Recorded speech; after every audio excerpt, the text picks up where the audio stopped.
নমস্কার, ঈশান বাংলা খবরে আমি কুমকুম আপনাদের সবাইকে স্বাগত জানাচ্ছি। বিস্তারিত সংবাদে যাবার আগে দেখে নিচ্ছি আজকের সংবাদ শিরোনাম। রাহুল গান্ধীর জনসভা 9 এপ্রিল, প্রস্তুতি তুঙ্গে পাঁচগ্রামে। গোলদিঘি সুরক্ষিত নয়, জানালেন মলের ব্যবসায়ীরা।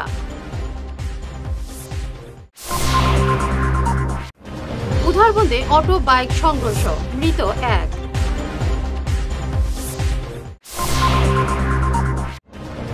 নির্বাচনী প্রচারে সরগরম কাছাড়, সুস্মিতা রাজদীপের ঝেড়ো প্রচার।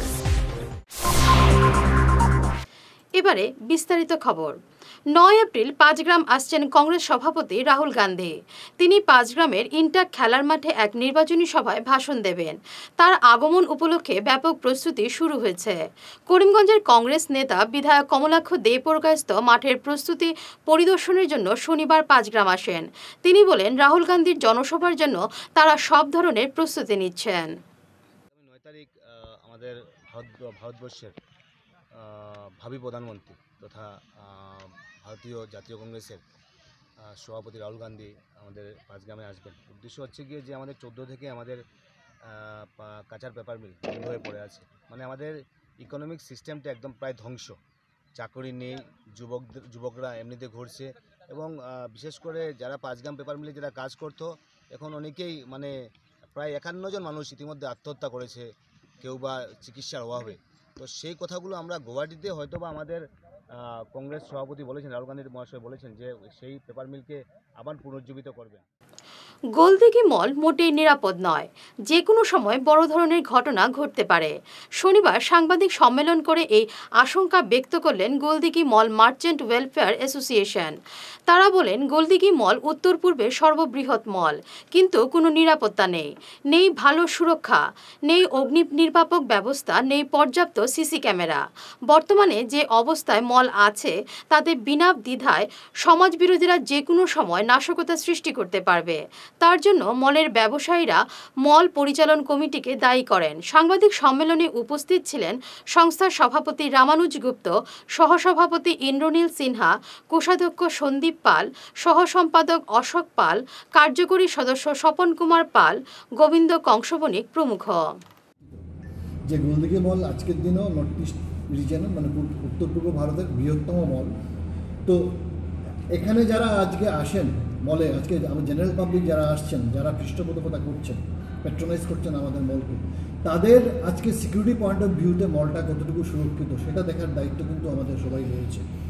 এই ব্যাপারে আমরা time to time Silchar municipal board, আমাদের গোলদিঘি মল মেনটেন্যান্স কমিটিকে আমরা বলেছি regarding installation of Thoreau CCTV footage system, screening of baggage, ঢোকার সময় যাতে যার যা বিলঙ্গিংস আছে সেগুলো প্রপারলি যাতে চেক করা হয়, যাতে কোনো নিষিদ্ধ জিনিস যাতে কেউ নিয়ে ঢুকতে না পারে।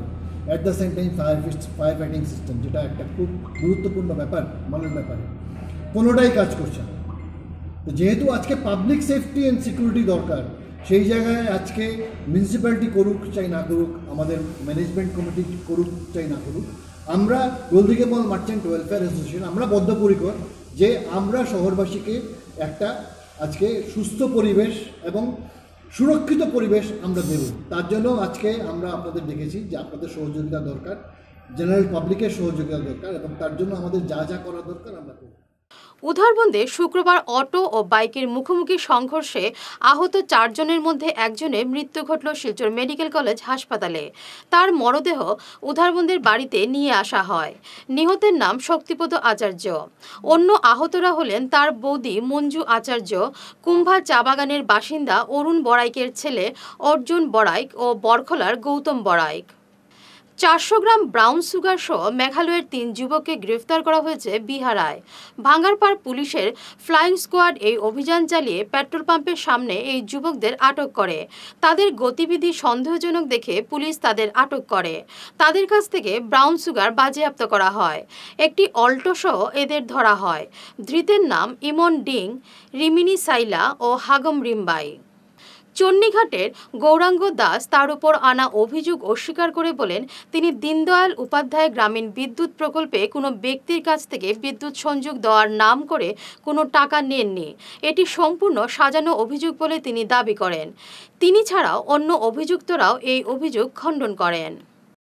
হওয়ার পরে কোনো শৃঙ্খলা না হয় আমরা এখান থেকে উঠে আইছি যে একটা ডেট পড়ব আর এটা আলোচনা হইব, তারাও চলে গেছে যে এখান থেকে আমরা যারা যে অভিযোগ করলো যে তারা প্রমাণ করতে পারছে না, প্রমাণ করতে পারছে না, এটা কোনো প্রমাণ হইছে না।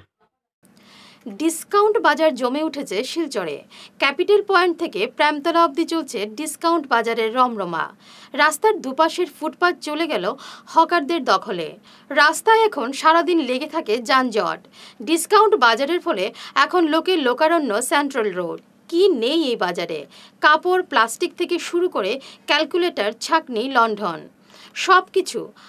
আর আছে চীনের তৈরি মশারি ও সুতির ব্যাট কভার। চীনা সামগ্রীর বন্টনের ডাককে পাত্তাই দিচ্ছে না কেউ।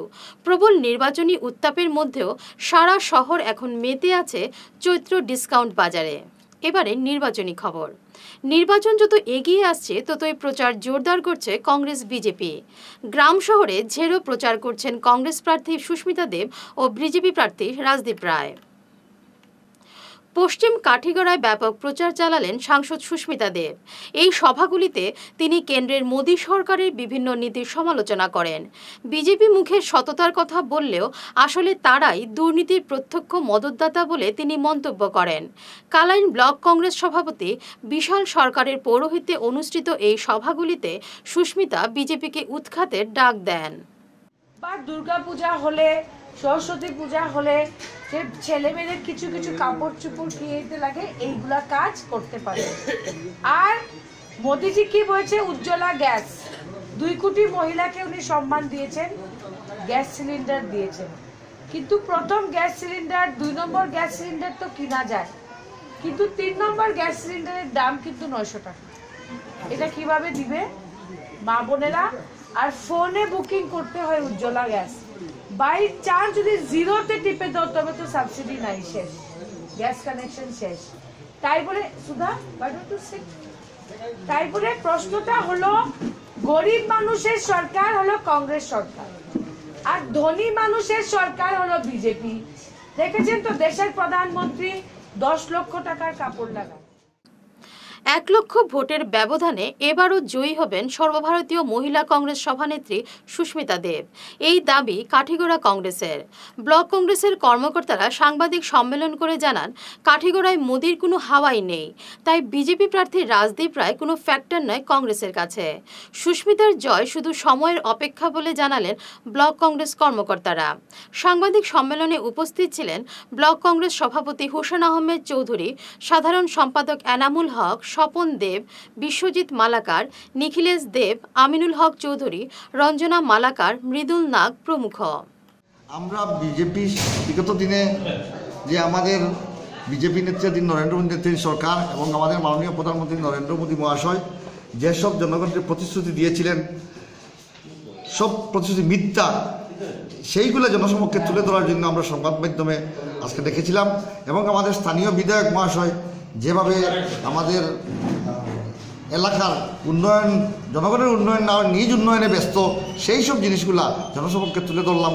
কারণ আমরা জনগণের কাছে এবার গিয়া খুব এই নির্বাচনে খুব সাড়া পাইছি যে মোদি হাওয়া যেটা, মোদি দেউ যেটা, এটা কিন্তু এখন নাই। হিন্দু মুসলিমরাও ইউডিএফ দেউ যেটা আছে এটাও নাই। এখন মানুষ খাটিগুলোর মানুষ সাম্প্রদায়িকের ঊর্ধ্বে উঠে আর কংগ্রেসে ভোট দেওয়ার লাগে পিছিয়ে নেই বিজেপি প্রার্থী রাজদীপ রায়। সুনাই এলাকায় কয়েকটি নির্বাচনী সভায় তিনি ভাষণ দেন। শিলডুবিতে নির্বাচনী সভায় কংগ্রেসকে লুটেরার দল হিসেবে আখ্যায়িত করেন শিলচর আসনের বিজেপি প্রার্থী রাজদীপ রায়। তিনি বলেন, কংগ্রেস তার দীর্ঘ কয়েক দশকের শাসনে দেশকে লুটেছে, তাই কংগ্রেসকে উৎখাতে আহ্বান রাখেন তিনি। 3 জনে মিলিয়া ঠাকুরদা, ফুড়ি আর নাতি মিলিয়া 6 বছর, 38 বছর প্রধানমন্ত্রী। পিভি নরসিংহ রাও 5 বছর, মনমোহন সিং 10 বছর, প্রায় 55 বছর। কংগ্রেসে আবার সরকার পরিচালনা করছে। কিছু প্রধানমন্ত্রী আছেন যারা কংগ্রেসের বাঁচিয়া রয়েছে 2 বছর 3 বছর 1 বছর 4 বছর 18 মাস 13 মাস করিয়া ভারতবর্ষে বহুত প্রধানমন্ত্রী আসলা মোটমাট 60 বছর তারা প্রধানমন্ত্রী আসলা গরিবর লাগিয়া ব্যাংক অ্যাকাউন্ট খোলার ক্ষমতা তারা আসিল না। একই জনসভায় সুনাইর বিধায়ক আমিনুল হক লস্কর বলেন, দেশের সবচেয়ে বড় সাম্প্রদায়িক দল হচ্ছে কংগ্রেস। মুসলমানদের সবসময় এই দল নিজেদের স্বার্থে ব্যবহার করেছে বলে তিনি মন্তব্য করেন। 5 বছর পরেও একবার আসেন না, এখন আসবেন, আমি যাওয়ার পরে আসবেন, আরেকদিন আসবেন, আসে বলবেন যে আমি তো সাংসদ হয়েছি, সরকার তো আমার ছিল না, এর জন্য আমি কিছুই করতে পারলাম না। আরেকবার আপনারা আমারে দেন, সরকার এবার কংগ্রেস করবে আর যা কিছু তা সব করে নেব। শহরের প্রতিটি ওয়ার্ডে পদযাত্রা করে নির্বাচনী প্রচার চালিয়ে যাচ্ছেন বিজেপি প্রার্থী ডক্টর রাজদীপ রায়। শনিবার দলের পিতামহ সাদৃশ্য প্রাক্তন কেন্দ্রীয় মন্ত্রী গোবিন্দ পুরকাস্তকে সঙ্গে নিয়ে শহরের 10 ও 12 নম্বর ওয়ার্ডে পদযাত্রা করেন রাজদীপ। পদযাত্রায় পা মেলান দলের শহর প্রধান দীপায়ন চক্রবর্তী সহ 2 ওয়ার্ডের দলীয় পুর কমিশনাররা। পথসভায় আমরা লোকের সাড়া অনেক পেয়েছি। আজকের দিনে ভারতীয় জনতা পার্টি যেভাবে পুরো ভারতবর্ষে উন্নয়নের কাজ করে আসছে, সেই উন্নয়নের ছায়া পুরো সব গরিব লোকদের বাড়িতে গিয়ে পড়েছে। আমাদের যে যোজনা আছে, আমাদের যেগুলো ডাইরেক্ট বেনিফিশিয়ারি স্কিম আছে, সেগুলো লোকের বাড়িতে গিয়ে পৌঁছেছে। একসময় ভারতবর্ষের এক প্রধানমন্ত্রী বলেছিলেন, আমি যদি 100 টাকা দিই তাহলে 85 টাকা রাস্তায় হারিয়ে যায়, আর শুধু 15 টাকা গিয়ে বেনিফিশিয়ারিজদের কাছে পৌঁছায়। আমাদের প্রধানমন্ত্রী নরেন্দ্র মোদীজি করে দেখিয়ে দিয়েছেন, বুঝিয়ে দিয়েছেন যে উনি 100 টাকা দিলে সেই 100 টাকাই ডাইরেক্ট বেনিফিশিয়ারিজদের কাছে গিয়ে পৌঁছায়। তাই আমাদের যেভাবে মোদীজি সরকার এবং রাজ্যের সর্বানন্দ সোনোয়ালের সরকার যেভাবে কাজ করছে, তাতে নিশ্চিন্ত যে আগামী দিনে ভারতীয় জনতা পার্টির সরকার বলতে যাচ্ছে। বরখলায় কংগ্রেসে ভাঙন। বুড়িবাইল জিপিতে প্রায় 100 জন কংগ্রেস কর্মী বিজেপি যোগ দিলেন শনিবার। বিধায়ক কিশোরনাথের উপস্থিতিতে তারা গেরুয়া দলে যোগ দেন। বিধায়ক তাদের দলীয় উত্তরীয় পরিয়ে বরণ করেন। লোকসভা নির্বাচনী সভার আজকে আমাদের সভা চলছে সকাল থেকে। আজকের এই একটা সভা বরযাত্রাপুরে বুড়িবাইল জিপিতে 4 নম্বর গ্রুপ। ওই 4 নম্বর গ্রুপে আজকে দেখতে পেলাম যে আমাদের মাইনরিটি সম্প্রদায় থেকে অনেক লোক বিজেপিতে জয়েন করেছেন।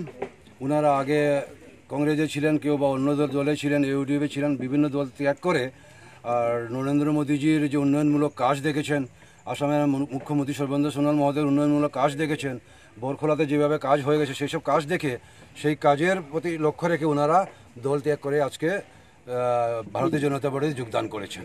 আর ওনারা কথা দিয়েছেন যে এইবার এই অঞ্চল থেকে অনেকরা মাইনরিটি সম্প্রদায়ের যারা লোক রয়েছেন বিজেপিতে যোগদান করবেন, বিজেপিতে ভোট দেবেন, আর ডক্টর রাজদীপ রায় মহাশয়কে এখান থেকে বিপুল ভোটে জয়যুক্ত করে দিল্লিতে পাঠাবেন, সেই কথা ওনারা দিয়েছেন। কচুদরমে বিজেপির এক জনসভায় কংগ্রেস থেকে অনেকে বিজেপিতে যোগ দিলেন। এর মধ্যে অন্যতম হলেন শিলচর জেলা কংগ্রেসের সেবাদলের ইয়ং ব্রিগেডের সাধারণ সম্পাদক আখতার হোসেন লস্কর। তিনি বলেন, বিজেপি দেশের উন্নয়নে কাজ করছে, তাই তিনি এই দলে যোগ দিয়েছেন। তিনি কংগ্রেস ও এআইইউডিএফ এর সমালোচনা করেন। কাজ করেছি বিগত কয়েকটা নির্বাচনে। আমি যখন এই দলের হয়ে গ্রামে আপনাদের পঞ্চায়েত, আঞ্চলিক পঞ্চায়েত এইসবে প্রতিদ্বন্দ্বিতা করছিলাম, দলের হয়ে প্রার্থিত্বের জন্য লড়েছিলাম, কিন্তু সেই দল আমাকে প্রার্থিত্ব দেয়নি। ভালো হয়েছে, এক কথায় বলতে গেলে আজকে আমি সত্যি নিজেকে গর্ব অনুভব করছি নিজেকে, কেন আমি একটা রাহুল গ্রাস থেকে মুক্ত পেয়েছি। নাজিয়ার সভায় পরোক্ষ মদত দেওয়া এবং সভার আশেপাশে উপস্থিত থাকা কিশোর ভট্টাচার্যকে নিয়ে রাজনৈতিক মহলে ব্যাপক প্রতিক্রিয়া দেখা দিয়েছে। কর্ণেন্দু ভট্টাচার্যের মতো দুধে কংগ্রেস নেতার ভাতিজা কিশোর ভট্টাচার্য সরাসরি সন্তোষ তনয়া সুস্মিতা দেবের বিরোধিতা করা অনেকের কাছে আশ্চর্যের ঠেকছে। নাজিয়ার সঙ্গে কিশোর ভট্টাচার্যের গোপন বৈঠকের ভিডিও ও ফটো ভাইরাল হওয়ার পর কংগ্রেসের প্রবীণ নেতারা ক্ষুব্ধ হয়ে পড়েন। শুধু কংগ্রেস মহল নয়, কিশোর ভট্টাচার্যকে নিয়ে হিন্দু বাঙালিদের মধ্যেও প্রশ্ন উঠছে। কারণ নাগরিকত্ব বিলের সমর্থনে আন্দোলনকারী কিশোর ভট্টাচার্য কোন স্বার্থে বিলের চরম বিরোধীকারী দলের সঙ্গে হাত মেলালেন, এই প্রশ্নই উঠছে। সারা দেশের সঙ্গে করিমগঞ্জে পালিত হলো বিজেপি প্রতিষ্ঠা দিবস। সকাল 11টায় দলের কার্যালয়ে দলের পতাকা উত্তোলন করেন করিমগঞ্জ বিজেপি সভাপতি সুব্রত ভট্টাচার্য। এছাড়াও বক্তব্য রাখেন বিজেপি নেতা মিশন রঞ্জন দাস। বাঁশকান্দি ফকরউদ্দিন আলী আহমেদ ডিগ্রি কলেজে নতুন বহুমুখী প্রেক্ষাগৃহের শুভ উদ্বোধন হলো শনিবার। এদিন আসাম বিশ্ববিদ্যালয়ের উপাচার্য দিলীপচন্দ্র নাথ প্রেক্ষাগৃহের উদ্বোধন করেন। অনুষ্ঠানে উপস্থিত ছিলেন কলেজের অধ্যক্ষ মুরাদ হোসেন লস্কর, প্রাক্তন বিধায়ক কুতুব আহমেদ মজুমদার প্রমুখ। অডিটোরিয়াম যেটা মাল্টিপারপাস, যেটা একই কাজের জন্য একই বিল্ডিং বিভিন্ন কাজে আমরা যেন ব্যবহার করতে পারি, সেই উদ্দেশ্যকে সামনে রাখে আমরা শুরু করেছিলাম। 2008 সনে এটার ভিত্তি দিয়েছিলাম। এখনও এটার অনেক কাজ বাকি আছে।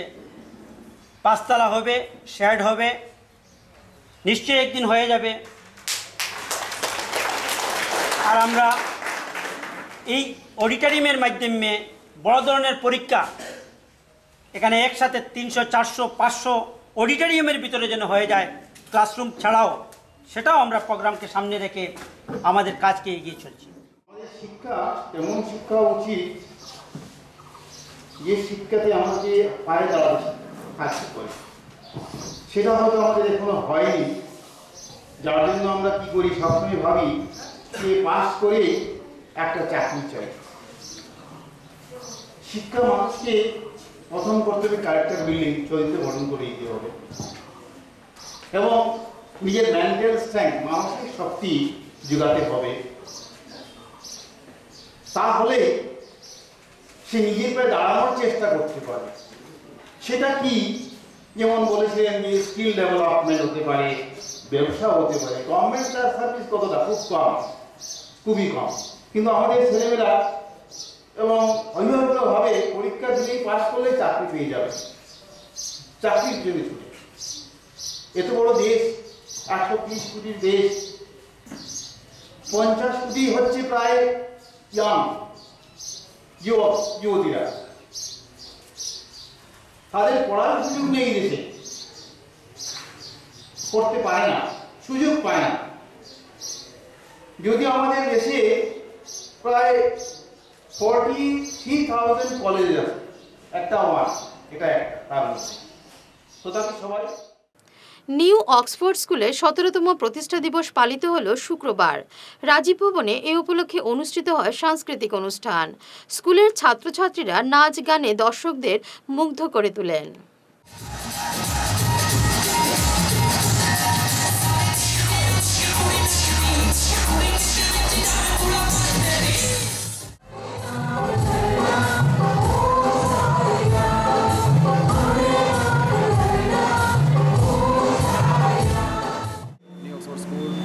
Celebrating the 19th annual function of the school and Parents' Day for the parents of the students of New Oxford School. On this day, we feel proud that New Oxford School has enjoyed the 19 years of its past, where it is now seen the growth of 4 different campuses with regular growth in the number of students, enrollment, and total overall development of the students as they have been presenting in different participating items all around the town day to day. New Oxford School is very proud to enjoy this day and feels that in the years to come New Oxford School will be getting the blessings of the parents of the students as it is doing in presently. In future, we hope that New Oxford School will work to fulfill the objective of providing maximum education to the maximum number possible in helping them developing all-round development and making better citizens for tomorrow. Ramnagar ইয়ংস্টার ক্লাবের ব্যবস্থাপনায় অনুষ্ঠিত হলো এক চক্ষু চিকিৎসা শিবির। রামনগর টিলাগ্রামে অনুষ্ঠিত এই শিবিরে শতাধিক রোগীকে পরীক্ষা করা হয়, বিনামূল্যে চশমা দেওয়া হয়। শিবিরের সহযোগিতায় ছিল ARC ফাউন্ডেশন। ক্লাবের পক্ষে উপস্থিত ছিলেন সেলিমউদ্দিন বরভূইয়া, বিদ্যুৎ দেব, বাবুউদ্দিন প্রমুখ। ইয়ংস্টার ক্লাবের ব্যবস্থাপনায় রামনগর টিলাগ্রাম হোসেন মিয়া বরভূইয়া এমই মাদ্রাসায় ARC হসপিটালের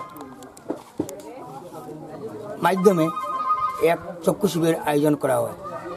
উক্ত চক্ষু শিবিরে ARCর কর্মকর্তাবৃন্দ রোগীদেরকে ড্রপ ও সুলভ মূল্যে চশমা বিতরণ করেন। আজকের এই শিবিরে শতাধিক লোকজন ডাক্তারের পরামর্শে তাদেরকে চশমা দেওয়া হয়। শেষ করার আগে বিশেষ ঈশান বাংলা খবর আরও একবার। রাহুল গান্ধীর জনসভা 9 এপ্রিল, প্রস্তুতি তুঙ্গে পাঁচগ্রামে। গোলদিঘি সুরক্ষিত নয়, জানালেন মলের ব্যবসায়ীরা।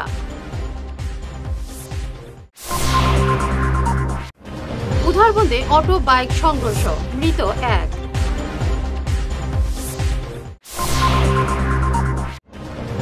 নির্বাচনী প্রচারে সরগরম কাছাড়, সুস্মিতা রাজদীপের ঝেড়ো প্রচার। এখনকার মতো ঈশান বাংলা খবর এ পর্যন্তই। নমস্কার।